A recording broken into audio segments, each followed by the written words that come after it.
எங்கள் தலைவன் வண்டு முருகன் அண்ணன், கருமை நிற கண்ணன், பேச்சிலே மன்னன், சிந்தனை சிற்பி, சைனடி குப்பி, செயல் சிங்கம், பிரச்சார பீரங்கி.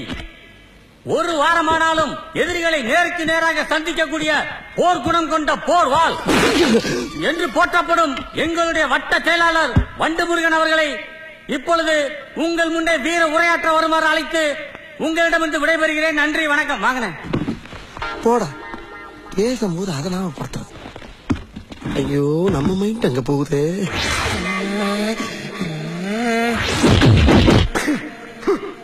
நான் சுத்தி வளைச்சு பேச விரும்பல. எதிர்கட்சிக்காரரை பார்த்து கேட்கிறேன், அரசியல் நடத்துறியா அராஜகம் நடத்துறியா? என்ன பண்ணா என் கட்சிக்காரன்? என்னையா தப்பு பண்ணா? ஏதோ ஒரு போன ராங்கா போட்டிருக்கான். ராங் நம்பர் தான் சாரி சொல்லிட்டு வச்சிட வேண்டியதானே? அதானே உலக வழக்கம். அதை விட்டு 50 பேர் சேர்ந்த ஆட்டோல வந்து என் கட்சிக்காரன் ஸ்பாட்ல வச்சு துவச்சிருக்கீங்க நீங்க. மாப்பிள, இவன் தான் எங்கேயோ செமத்தியா வாங்கியிருக்கான். இங்க வந்து வேற உணவு வாங்கின மாதிரி அவுத்துறான் பாத்தியா? ஆனா அடிச்சாலும் பரவாயில்லையா?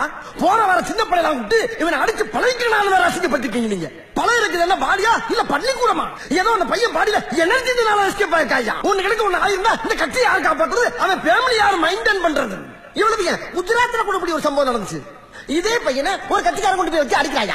ஆனா அவன் இந்த அளவுக்கு செப்படுக்கல. ஒரு 2-3 நாள் வச்சு அடிச்சு அனுப்பிட்டான். அது எப்படி பிள்ளைக்கு வலிக்க கூடாதுக்காக ஒரு ஆப்பு பிராண்டி வாங்கி ஊத்தி விட்டு அடிச்சிருக்காயா? அந்த நாகரிகம் கூட உனக்கு தெரியாது. என்ன அடி, பச்சை தண்ணி கூட கொடுக்காம போட்டு அடிச்சுக்க. நீ எப்படி எல்லாம் உன் காலில் விழுந்து கதறனா? இறக்கம் இல்லையா உனக்கு? வேணாம், எங்க கிட்ட வேணாம். அடிதடி அரசியல் எங்களுக்கு பண்ண தெரியும். ஆனா நாங்க காட்ட மாட்டோம், காட்ட தெரியாது எங்களுக்கு.